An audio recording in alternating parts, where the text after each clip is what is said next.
What is going on, everyone, and welcome back to the Sports Talk on Tap podcast. We're here. You can find daily videos Monday through Friday covering all the four major sports leagues, whether it be MLB, NFL, NHL, NBA. We're here to talk, whether it be games, highlights, news, all that fun stuff. I'm Jake. That's Nick. And in today's NBA episode, Nick, we've obviously done a lot of, discussing on free agency. The draft just happened, so a lot of the big moves are essentially done pending, obviously trades. But, I figured it's time to give, a list, or not list, but, just talk about, with all these big moves made, did the contenders in the NBA get better or worse? And, obviously contenders can vary. But, I came up with like a list of, teams, and obviously, we'll talk. Or, maybe we can say some teams, more so stayed the same, which is what I think we'll do for our first team, maybe. Obviously, we got to start with the best contender, the NBA champion, Boston Celtics. They were really focused on re-signing, so they locked up Tatum. They locked up Kristaps. I believe Sam Hauser returned. They drafted Baylor Shireman with their first-round pick. I would say they're kind of relying on, just running it back, which is expected. They get a little bit of depth through the draft. So, I'm not sure how much they'll play, but this team was already really good last year.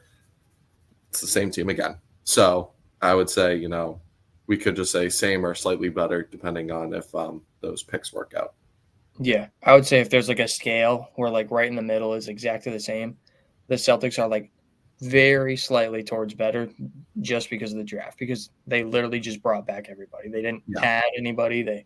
And I'm fine with it because, when you win 64 games, win the NBA championship, you and you bring gotta be good with it. Back, you can't say they got worse if you bring back. And they're not an old team. It's not like you're bringing back, obviously you're bringing back Al Horford, who's old, but he's not, a key rely on player. It's like you brought back, a 26-year-old Jason Tatum. How old? I think Derek White's like 26 or 27. Derek White's a little bit on the older side. I think he's going to be 30 next season. Oh, okay. But either way, his age and role player. He's like in his prime right now. He'll be fine. Definitely, probably the definition of the contender that stayed pretty much the exact same. Next, though, we'll go the Knicks, the 2 seed from last year, which probably is the team that went middle to way better. That did come at a cost, obviously, with future draft capital.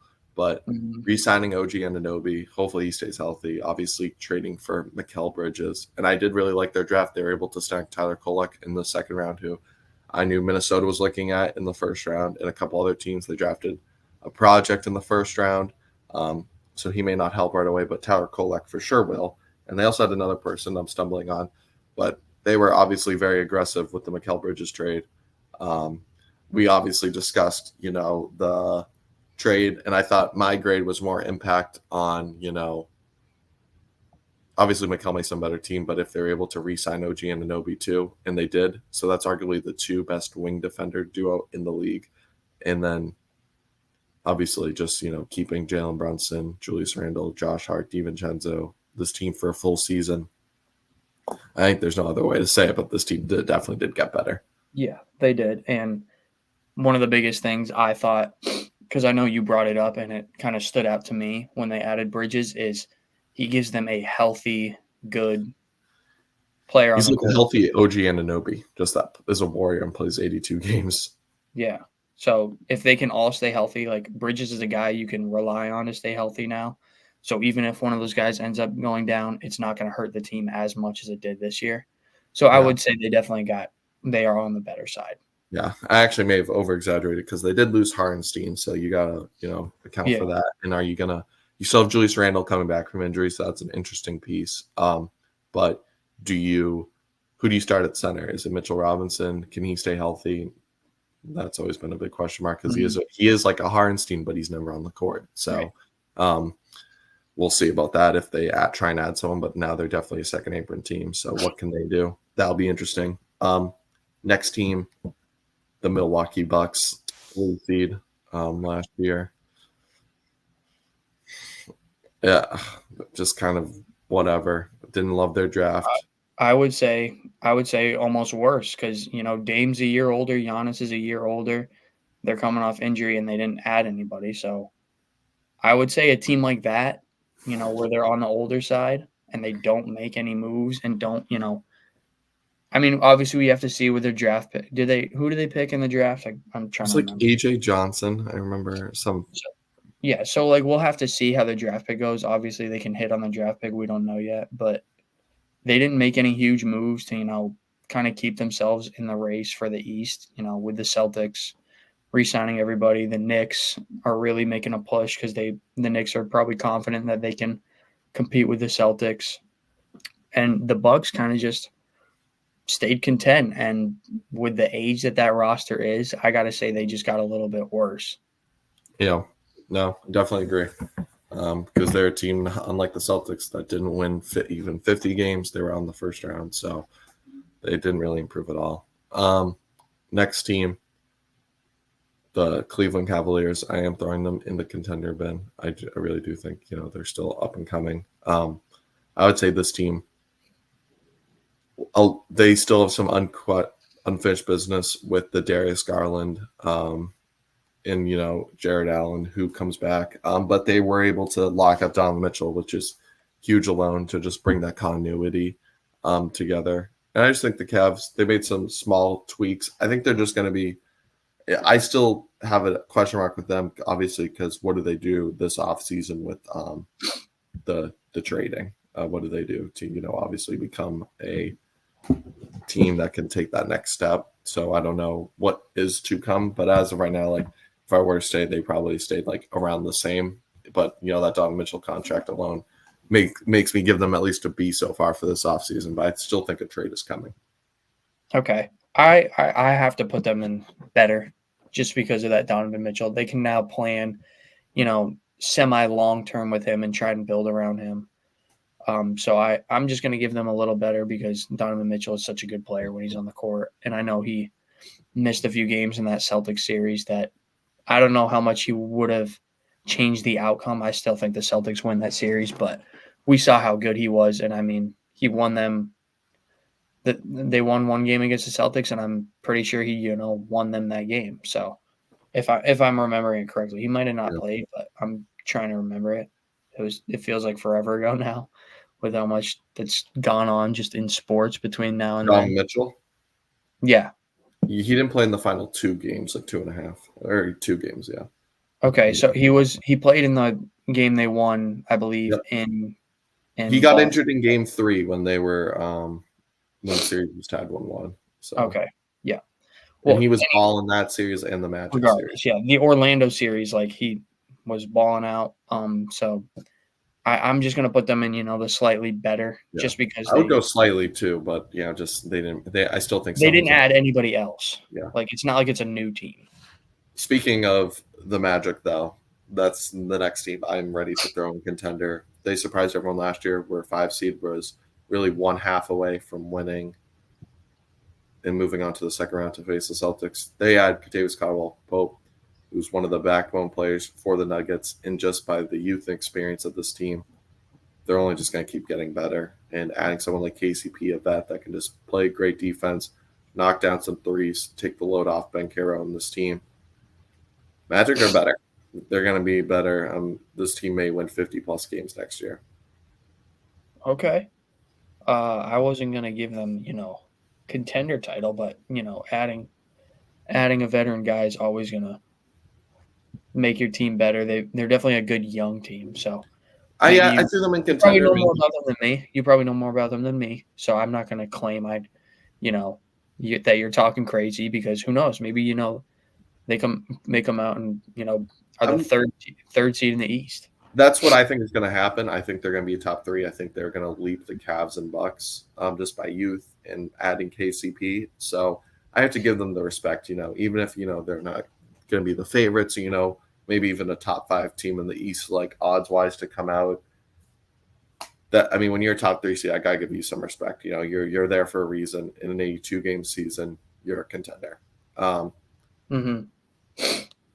With that being said, though, I'll give that one to you because the Magic are a team that I don't really follow as much as maybe you do in the NBA. So I'm confident they're going to get better because just because they're such a young team and Blanchero took such a huge leap this year. So yeah, and then the last two teams were the Pacers, who really didn't do much, but they don't really need to do much. They have youth kind of coming in.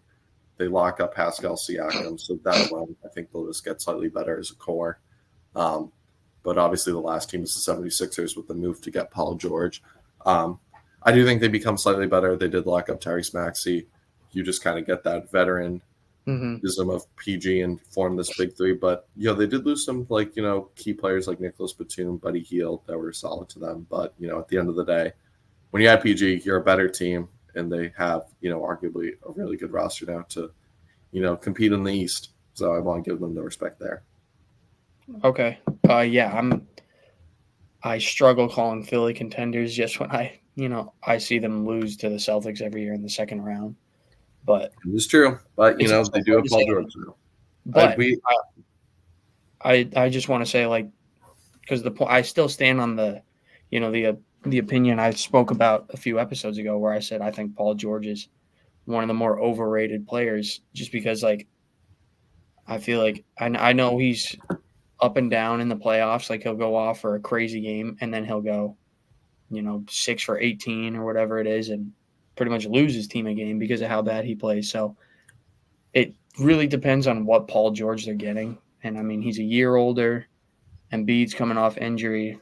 I do really like the Maxey deal, though. Like we talked about, Tyrese Maxey's such a fun player to watch. He's so young and talented. So I will say they got better. You can't say they got worse after adding Paul George. So I'll say they're in the better column. They're probably a top 5 team in the East because of it. They'll probably win, 50 plus games, maybe get up to that top 3 depending on, how other teams play. But I have a hard time calling them real contenders until I see it. I agree, but it is worth mentioning. And then some of these might just be fringe contenders. Next, we'll move to the West, where we should start with the reigning champs, Dallas Mavericks. I'm more so in the middle. They made some interesting moves. Obviously, the Klay Thompson sign and trade, but Derrick Jones Jr. was crucial to their finals run, and I remember his length was really bothering to Anthony Edwards at points and, other guards and forwards throughout their run, Paul George. He's going to be missed. And Klay, can probably help with 3-point shooting, but can't help with the defense that Derrick Jones did. And then, obviously they did some interesting stuff with Najee Marshall, adding him. But they also, did lose some other players as well. I believe Josh Green is no longer on the team. So, Nick, for me, they're kind of, with all said and done, addition, subtraction, I would kind of have them around the same for me. I think they got better on offense, worse on defense. So for which team? Sorry, I was kind of Dallas Mavericks. Okay, yeah. This team is such a tough team because you were making great points the other day, and I had original thought, as soon as it popped up on my phone, Klay Thompson. They didn't lose Josh Green, correction. Sorry about that, but they did lose Derrick Jones. But yeah, either way, when I saw Klay Thompson to the Mavericks, I'm like, oh, I wasn't expecting it, but I was thinking, okay, they just got a lot better. But the more you talked about it and the points you made about how Klay's defense is kind of taking a hit, they haven't really added a defensive game around Luka, so I think this next year is going to heavily rely on Luka taking a big leap defensively because we'll obviously just have to wait and see. We can't see if he plays good defense all of a sudden now. We have to wait until the season, but I would say they got better adding, an established 3-point shooter, but I don't know if I can say they're going to get back to the finals with this move. Yeah. I think I would pick the Nuggets over them. I'd pick the Timberwolves over them. I'd probably pick the Thunder over them right now. Yeah. So, speaking of that was the next team I had, the Thunder. Obviously, the Isaiah Hartenstein move, they traded for Alex Caruso, giving away Josh Giddey, which is basically giving away a bag of chips. At the end of the day, I think Oklahoma City really did get better. I think they're going to be a really good defensive team now, adding Hartenstein and Caruso. But Nick, I still want to bring the point up. I still think there's going to have to be adjustments with this team because the plan is, from what I've seen, they're going to start Hartenstein, and they're kind of moving from this 5-out offense to a really congested offense. Obviously, Isaiah Hartenstein, for all the good he does, doesn't shoot the three, which is fine. Most centers really don't, but it's becoming a more 5-out offenses in this league. But also, SGA, for as great as he is, isn't known for his three-point shooting. That might be his biggest weakness. Caruso is hot and cold from three, but that's weekend a three-point shooter. So you do have him. Jalen Williams is very efficient, but doesn't take many at all. I think in the playoffs was taking like 2 a game against Dallas. It was very small amount. And then Chet Holmgren, very streaky three-point shooter as well. Can he develop, a great game like or a great three-point shot like, Karl Anthony Towns? Why the Timberwolves offense why the Timberwolves offense really wasn't like bottom of the league last year is because you have one of the greatest shooters on the team, like one of the greatest shooting big man of all time. So it is able to work. Chet Holmgren is very streaky in his rookie season. If he can take a step, though, he's still a very good three-point shooter, considering his size and everything. Can he get up to that 38 to 40%, or maybe even closer to 40% like this upcoming season? Because I do think the offense still may take a step back, but the huge defense improvements alone, I think, will make this team better. Yeah, I do like what the Thunder are doing because, like you just talked about, they don't have insane three-point shooters, so they're kind of, it seems like, at least, I don't know what their plan is, but it seems like they're kind of going away from that and kind of bringing their, elite scorer in Shea into his game, which is, mid-range, attack the hoop, stuff like that. Because that's what Shea does. Like you were talking about, he's not a three-point shooter. He can knock down the three-point shot, but it's not his game. So I do like what they're doing. Hartenstein is obviously a plus. So I'm saying, they were probably already contenders, wouldn't you say? I would say they were. Oh, yeah. I mean, when you're the 1 seed, better. You go 30 in contender. I definitely think maybe they take a step back a little bit regular season wise, but this team is still going to be really good. That might be what they need, though. Because we were talking about how they went all out for that 1 seed last year, and maybe it wore them down.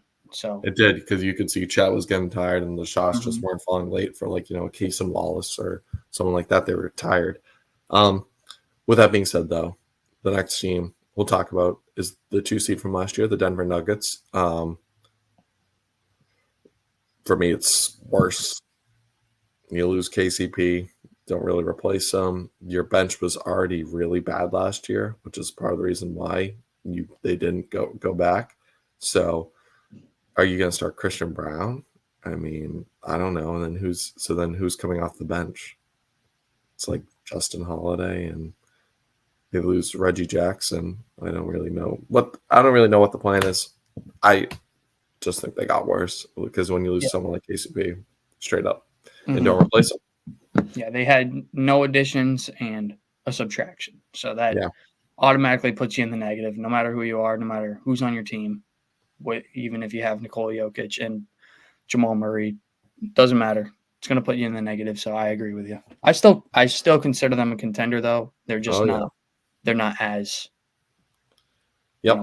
prominent of a contender. I think a team like the Timberwolves could jump them again and beat them in the playoffs again. So speaking of the Timberwolves, that's the next team.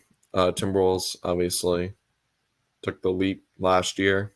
And they were obviously due to second apron. Like I mentioned, Nick, they had to build through the draft, and they did that, traded away a 2020-30 pick swap and 2020-31 first rounder to get Rob Dillingham, just arguably the best pure bucket getter in this draft, and another pure bucket getter in Terrence Shannon, who can also be a wing defender, kind of, I think, will help replace the Kyle Anderson minutes. And then obviously you get more shooting with Joe Ingles. And the Timberwolves offseason was focused on getting better on offense because they needed to. They were obviously the number one defense last year by a mile.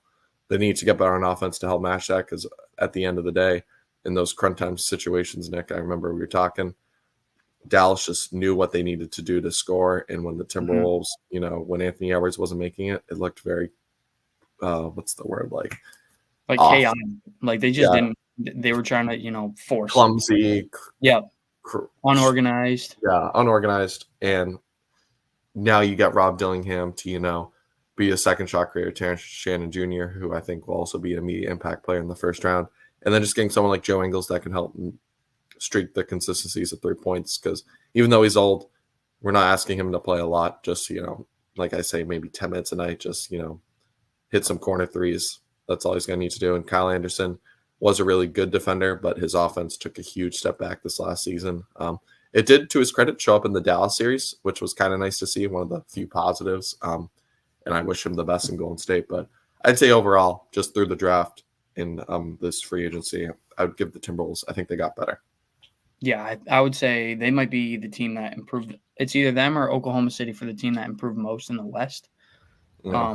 I would say Without losing anything, really. right, and I would say well they did they lost Nick Anderson, but that's like they kind of made up for it. I was really frustrated with him last year. His offense was so bad. If you were to tell me, because I think he signed a 2-year deal after year one, where his offense was really good, 40+% from three, and just great defense, I would have missed him really much. His defense will still be missed, but his offense was so bad. He was like a net negative on that end. It was tough to watch. Either way, I would Yeah. with the I love their draft. I think they might have had the best draft. So I would say I would call them the number one contenders in the West. I would put them at the top of my list for who I think is going to come out of the West. Just talking right Yeah. now. Keep in mind, too, Anthony Edwards is only entering age 23, even though he's entering year 5. So he's still not even he's still a couple of years away from the basketball prime as we know it, which is, Mhm. ages 26 to 30. Um, with that being said, obviously, I call me a hater. I didn't put the Clippers in contender. I don't think they are. That team is never healthy. Like the Yeah, best ability is availability, and I really think Kawhi's never available. Harden's always got something going on. those are the only contenders: Mavs, Nuggets, Thunder, Timberwolves. I think there are some solid teams like the Lakers. We could say they got better, but at the end of the day, I don't. I really think there's only 4 teams that can come out of the West next season, Yeah, and it's the it's top kind 4 of the that. same with the East. It's like the Yeah. Celtics, the Knicks, Yeah, I and did want to give some mention though. The 76ers with Joel Embiid healthy, they were a top 3 seed, and they had Paul George. So yeah. there you gotta give some respect. But overall, I think those are the main contenders in those conferences that got I better or wouldn't. worse. I also, I know just because it's on the screen, I want to talk about it. I think the Spurs could be a team that takes a huge leap because we've seen. Oh yeah, You've seen the graphic of Chris Paul's added win percentage to every team he joins. Like he makes that team a better team than what they were before. So I I think adding Chris would Paul is be going to better. I think I might even have them eventually. We'll do later in this offseason, our standings 1 through 15 for each conference. I am gonna have them in the play-in, maybe Yep, I would have 7, them there too, 8. like a 9 or 10 But seed. yeah, but at the end of the day, they're still not the definition of a contender quite yet. Mhm. But that could easily change. With that being said, yeah. So let us know in the comments what you agree, disagree with. Do we miss a contender? Or were we wrong about a contender that got better or worse? Let us know in the comments. Obviously, basketball free agency, the frenzy, it's pretty much all wrapped up now, the draft. So pretty much all these teams are solidified pending more trades. With that being said, we'll be here to cover it still. Got a lot to talk about entering next season. But let us know in the comments, like I said, what you agree, disagree with, and we'll catch you in the next one. Peace.